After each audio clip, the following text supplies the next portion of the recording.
So ஃபைனலாக நம்ம முதலமைச்சர் விஜய் வந்து இன்னைக்கு வந்து அந்த ஃபங்க்ஷனில் வந்து பதவியேற்றாரு. ஸோ இதில் ஒரு சின்ன கன்ஃபியூஷன் சில பேருங்க ரைஸ் பண்ணியிருக்காங்க. கன்ஃபியூஷன்ஸா இல்லை கேள்வி எனக்கு எப்படி வேணும் எடுத்துக்கலாம். என்னன்னா, அந்த செரிமனி ஸ்டார்ட் பண்ணுறதுக்கு முன்னாடி 3 பாடல்கள் போட்டாங்க. ஒன்று வந்தே மாதரம், இன்னொன்று நேஷனல் அந்தம், அண்ட் தென் லாஸ்ட்டாக வந்து தமிழ் தாய்வாழ்த்து. ஸோ சில பேருங்க என்ன கேள்வி கேட்டாங்கன்னா, தமிழ் தாய்வாழ்த்து எப்படி வந்து 3ஆவதாக போடலாம், இம்பார்ட்டன்ஸ் எதுக்கு அது கடைசியாக கொடுக்கணும் அப்படின்னு கேட்டாங்க. அது இப்போதான் கேட்டாங்களான்னு எனக்கு தெரியல.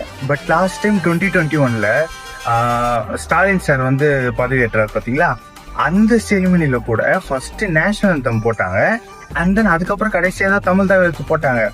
ஸோ இங்கே தமிழ் தாய்வாழ்த்து 3ஆவதாக போட்டது பிரச்சனையா, இல்லை வந்தே மாதரம் ஃபர்ஸ்ட் போட்டது பிரச்சனையா, இல்லை தமிழ் தாய்வாழ்த்து 2ஆவதாக போடாமல் லாஸ்ட்டாக போட்டது பிரச்சனையா?